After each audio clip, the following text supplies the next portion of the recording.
video game music is important. Writing for music for media like video games is really different to writing a song. So today we're going to be looking at a new game that's coming out, and it's called Honkai Star Rail, and it comes from the same people, Mihoyo, who make Genshin Impact, they make Honkai Impact, and the people that make the music there are the Hoyo Mix team, and from their work on their other games, I know that they are really good. So with this new game, I expect it to be just as good. Some things can be overlooked a little bit, especially while looking at the quieter parts of a game. So we're going to be looking at a spot near the beginning of the game. It's in a space station. This is kind of like a relaxed environment for the player to just run around and explore. So let's check it out. So now we're thinking like a video game musician.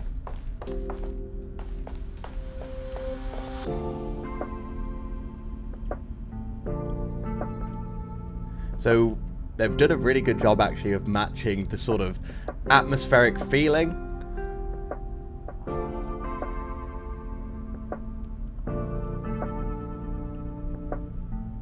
So it's supposed to be a little bit cute, a little bit relaxed. You can see it just like playing on the phone there. It needs to just be very low key.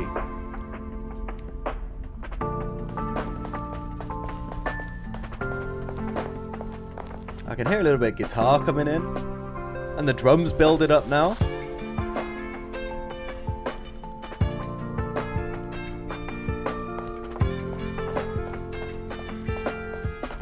It always feels, it's very like lo-fi feeling.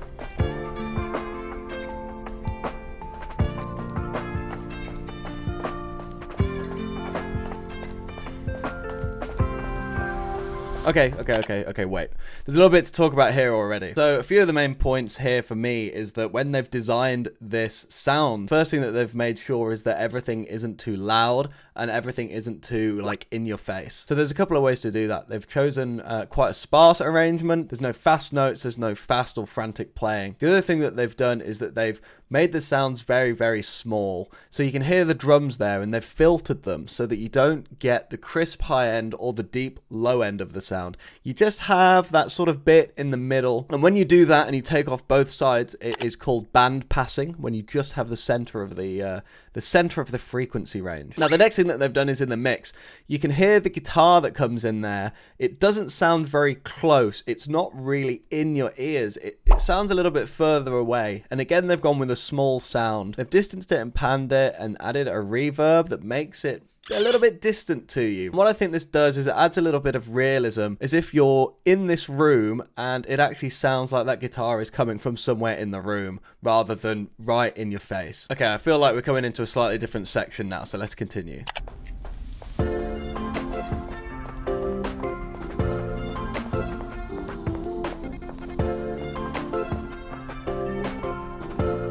So we have a few more layers in this bit.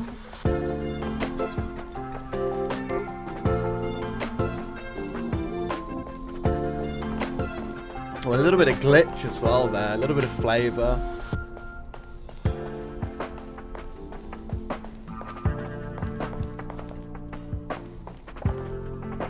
And now we're a little bit more chilled out again.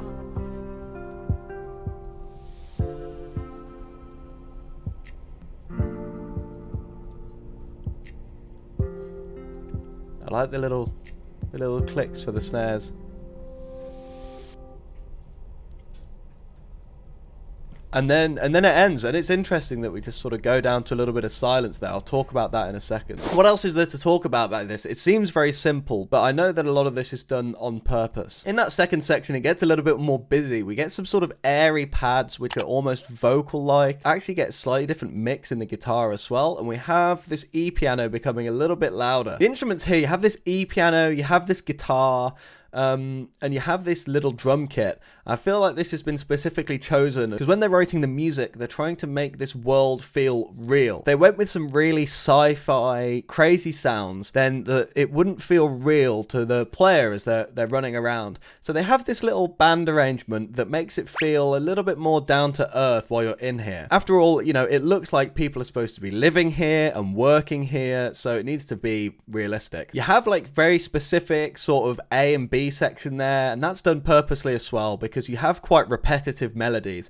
If that was repeating for the whole time, the 2 to 3 minutes, then it would get very stale and very boring, and it might even get quite annoying to the player. So that's why it switches it up about halfway. Another important thing is that the music doesn't stand out too much. You'll notice that the end, it just sort of fades out and comes to an end, and then you get the silence. So another thing that's important here is the music can't actually stand out too much, otherwise you detract from what the player is doing. They want to be focusing on exploring and looking around and speaking to people in this area. So it almost wants to feel that the music is just background music, and it's not very noticeable. You can tell that the music is designed to sort of come to an end but easily loop back round and come in again. The intro and the outro are very, very similar to be able to have that loop. There is a little bit of pause for space at the end, and I think that's really interesting as well because it goes down to just atmospheric noise. I think that is also can be used to ground the player. If the music is going on all the time, then it can get a little bit samey to the ear and your ear just gets used to it.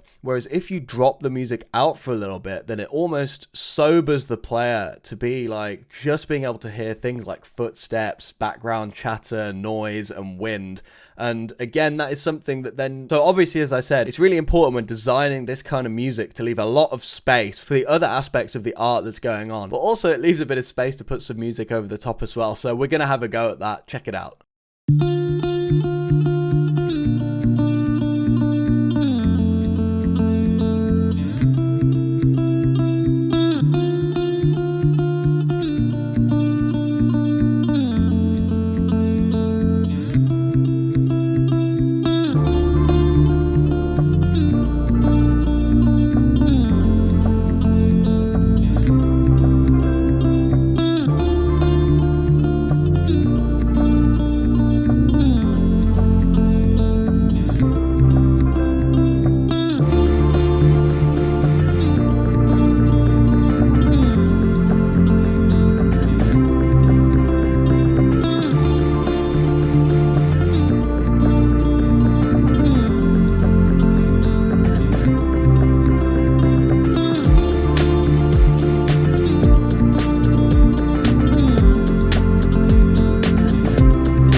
So I also wanted to talk a little bit about a couple of the trailers that I've watched. Again, you're designing the sound so differently here. So here is the trailer for one of the characters of the game, and we'll have a look at how they flavor the music to go with that character's personality.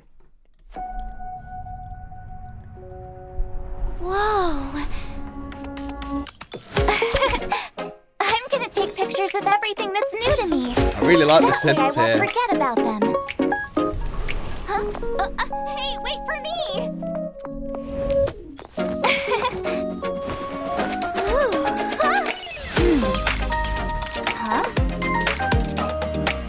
Pom-Pom's gonna love this. Hey, over there!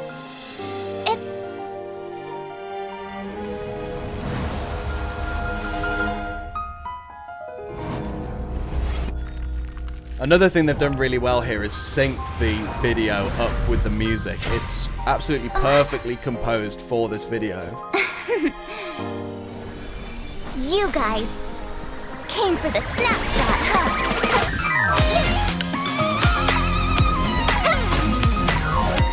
Good lead synth. These poses. Don't you know how to look good for the camera?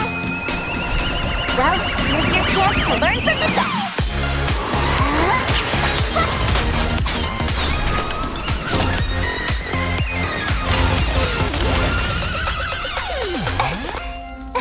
Cool. And then you go back to this little cutesy bit again. So just to have a little talk about how that is composed. I mean, they've had a look at the character and they've broken the character's personality down, and they've obviously gone with really bubbly, like future bass, like glitchy sort of style. And I think that fits with the aesthetic of the character really well as well. And they've done a really good job in composing for the video.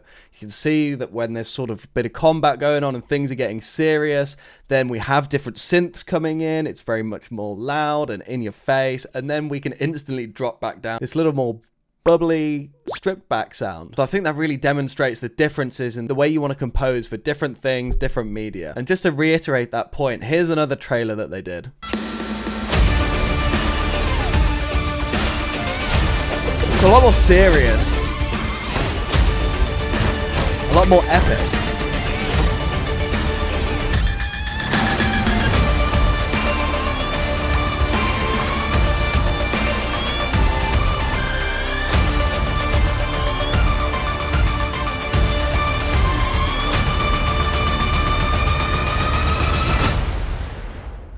The main things that stand out to me for the difference in that production, you have these large cinematic crashes and thuds, and on top of that you have these more aggressive synthesizers, and on top of that you have more aggressive harmonizing as well. You have these rising notes where it's da da na na na na na na na na, and that really sort of gets everything up and moving and in your face. And so again, just another example of how they're trying to build up this sort of epic story, this epic world, and how they've done that differently to when they're expecting the player just to be running around and chilling out. So I think this really reiterates the point of how differently you want to approach different types of composition. So what have I learned from listening to some of Hoyo Mix's music that they've been doing for this game? It doesn't matter what you do. When you're writing music, you need to be able to match it to the media that it's going with. It's obviously very different to just writing a song. And I think as well, you can be good at just a couple of those things and not everything. I think that some musicians would be better at building those atmospheric sort of background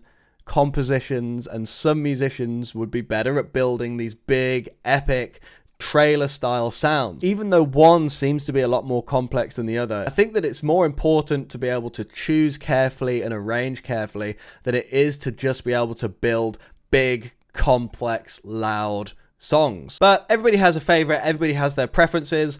What are your guys' favorites? Do you prefer this sort of minimalist and relaxed style music, or do you prefer it when you're listening to something that's loud and in your face? Leave a comment below about what you think about the work that the Hoyo Mix team has done on this. I think they've done a really good job of everything we listened to, and so I will see you all next time. Bye bye.